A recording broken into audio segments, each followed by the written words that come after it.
This is episode 1993. We're sitting at 12 minutes, 58 seconds. It's Bruce Bryan, Josh Dublin, and of course, Joe Rogan. And who is Josh Dublin? He's a man who helps people who've been wrongly accused get out of prison so they can get back to their lives. And Bruce Bryan is his latest client, you could say. And right now you're about to hear Bruce talk about what it's like to actually be in the prison system, because he's been all over the place in terms of prisons, because they just transfer you and pull you around, and how to look that type of adversity in the face and rise above it. Because, you know, I've had friends that have gone to prison, and I remember one of my friends saying to me back when I was in my street life, he was like, listen, someone like you, he's like, prison will either make you or break you. He's like, either it's gonna make you because you're gonna sit and you're gonna learn and you're gonna become better and you're gonna leave well adjusted. He's like, which rarely happens. He's like, or it's gonna break you and you're gonna succumb to what's around you. You're gonna get more violent. You're gonna get more charges. You're gonna be involved in a gang. And it was basically an older person trying to warn me, like, hey, listen, get out of all this, because, you know, prison is not the place. He's like, you might do really well there. He's like, and that's not a good thing. So I just figured, like, this is something that people need to see. And I love this episode. It truly inspired me to pursue something that I've always wanted to do, which is speak to the youth and help correct some people that are on a dark path. So let's get right into it. But before we do, the Great Resist. It's the newest design. I'm in love with it. I absolutely love it. We have 3 categories now. We have the sold not for sale stuff, we got the anti-WEF stuff, and we have the Great Resist stuff. Thank you so much to my wife. If you want to take a look at what we got in the Great Resist, we got t-shirts. Oh, a little far up there. We got t-shirts, we got hoodies, and that's it so far. If there's something else you want in that design, let us know in the comment sections, or you can even email us.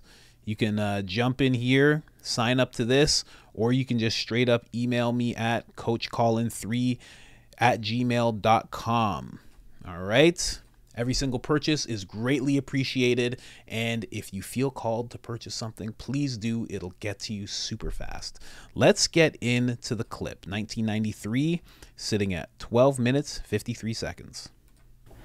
And I was hoping we could talk about, among other things, some of that today, because he was in some of the worst penitentiaries in New York, from Attica to...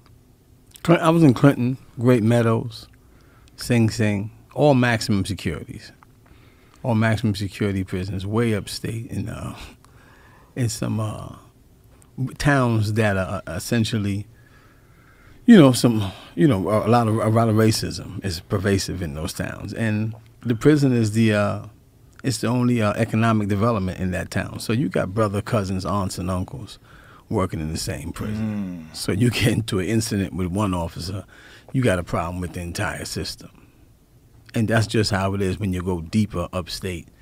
I mean, borderline Canada, Clinton, Dannemora, and Great Meadows, and different prisons like that. So, and the economy of the area depends upon the prison, because there's really nothing there but snow during the wintertime and farming.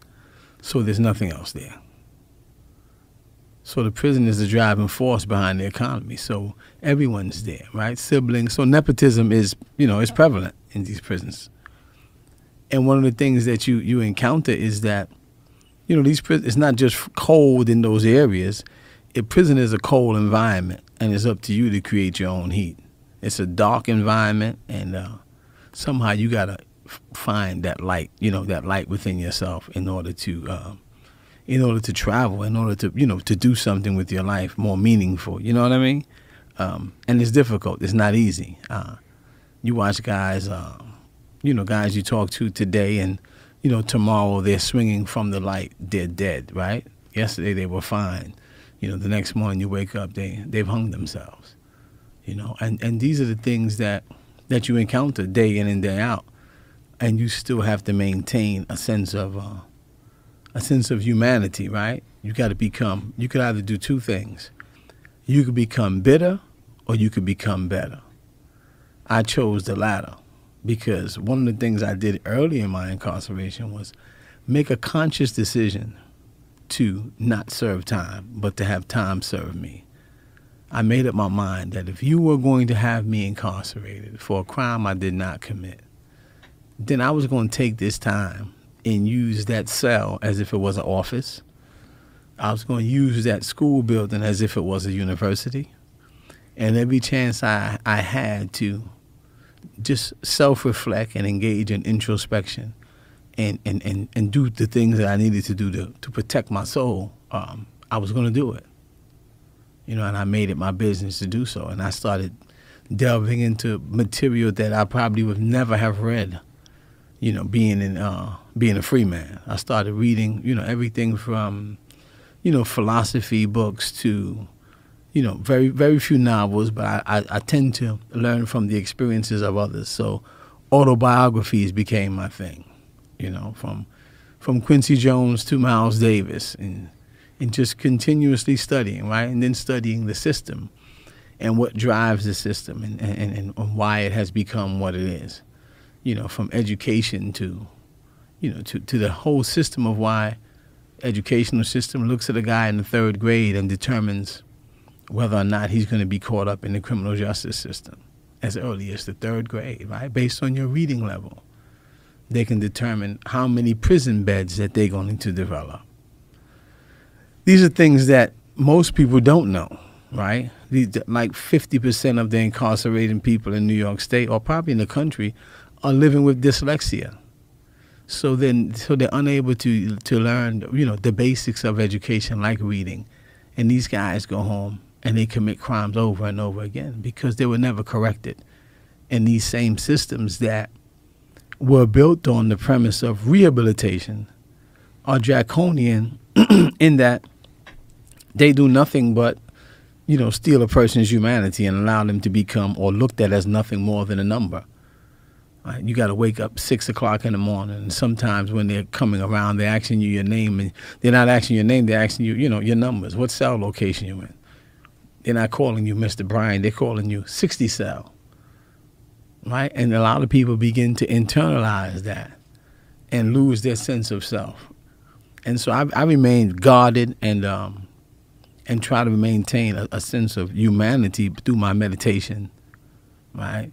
Through fasting every now and then, and just through deep introspection and reflection. For me, that was the hard part. The easy part was education and learning. The hard part was introspection and fighting a system, right? Not just a prosecutor or a court, but fighting a system that was premised on, oppression, right? That was premised on, it's a business, a prison industrial complex. You got cheap labor. You know, the 13th Amendment says you're allowed to be enslaved if you're convicted of a crime. You see? And so, you know, in a system like that, you have to find a way. You got to find it within yourself, too, to rise above the fray. Did you meet anyone else inside that? Wow. So a big reason of why I like this episode so much, and you saw I was writing stuff down, because there's so many parables for life. And, you know, I might be a little cynical or, you know, but there's so many parables to life between us living in the system that we're just in, us working class, you know, maybe middle class, a little below middle class. A lot of people argue the middle class is gone. But us who have to work these jobs that are the lifeblood of the country, us who have to, scrounge for ends meet, us who have to really fight to make a dollar, work hard to make a dollar. There's so many parables between someone in prison and the life that we lead.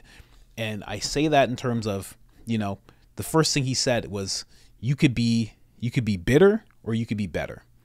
And I've noticed that so many times in people's lives when it comes to, you could either get real bitter about life and the life that you've been served and all your hardships and all the things you've had to go through, or you can just get better. You know, I was confronted with that same exact thing throughout my life, and even now, where I could just get real bitter about the things I've gone through, real bitter about the things that people have done to me. But I decided to just get better, just improve every single day. Like, that's all. I just focus on recording videos and loving my wife and improving and improving and improving. And then another thing that he said which is so true. Like, if you feel like you're in a dead-end job, or if you feel like you're in a job that you don't truly love, you could either serve time or have time serve you. And I used to do this all the time when I worked in factories. I would always have my headphones in. I would hide them if we weren't allowed. I would always wear hats like this, which is why I'm so used to it. I would always have a hat, or maybe I'd have a wireless headphone, and I would always be listening to Joe Rogan, to audiobooks, to anything I could that was just brighter and more positive than my actual surroundings. And I made sure that that time that I spent in that warehouse served me. Always. Always. I did it constantly. I've probably damaged my ears because of it, but it's okay. And then, and again, to you, don't just let the time pass by. Don't just serve time to that company. Have time serve you in some sort of way. Anything. I would really say audiobooks. If you could listen to enough audiobooks of inspiring things, inspiring people, learning different things, learning something, another skill set that could accompany that job, that could get you a promotion, that could get you out of that industry, anything. Fight for it. Fight for your life. And then he said, read and study. And that's so true. And then I just want to move on quick because he said, study the system and understand it. So he was talking about the legal system and how things are set up, and, you know, how he's locked up and how he could possibly get out. But we have our own system that we're kind of locked up in. You should be reading about how the government works, understanding how the government works. Because as you start to understand exactly how it works and why it works the way it does, you're going to start seeing it a lot differently. You're going to start seeing the pitfalls. You're going to start understanding why you're in the situation you're in. You're going to start understanding why other people are in the situation that they're in. And then you're going to start understanding why people who are quote unquote above you are in the situation that they're in. And once you understand that situation, you're able to build a staircase to get to that same situation. And please don't have the mindset that all rich people are terrible and evil, because it's just not true, and it'll keep you down forever. And then another thing he said is, don't lose your sense of self or your humanity. And that tends to happen, at least for me, when I was working the jobs that I was working, I would often, and I still do Uber Eats, and I still have to face this type of thing, where you kind of lose your sense of self because people don't care. Like, nobody calls me by my name. Everybody just calls me Uber. Oh, are you Uber? I go to a store. You Uber? I go to the house. You Uber? That's it. Like, that's just what they call me. It's like my second name. It's ridiculous. But I don't lose my sense of self. I don't lose my humanity. I make sure to remember my wife. I make sure to remember I'm important to somebody. You know? I make sure to remember all the great things that I have, all the family that I have. And then the introspection, like getting introspective. You know, that's so important to be able to do. If you haven't done it at all, or if you're afraid to do it because of what's inside and what you've been through, you got to step up to it. You got to step up to it. And I just, there's just so many things when it comes to somebody who's been in jail, because we're all, you know, not all of us, but, you know, I know throughout my life, you know, I've never been behind bars, but I've felt like I'm in that same type of situation where it's hopeless and I'm locked in and I can't get out. So I really relate to somebody who's like in there, and I feel like it's wrong. I feel like it's wrongly accused. I feel like so many of us are locked up in situations wrongly, and we shouldn't be there. You know, so if you could follow those things that he said, don't lose your sense of self, and study the system and learn it so you can get out of it. You don't get out of the matrix, as Tate would say. You should, as much as possible.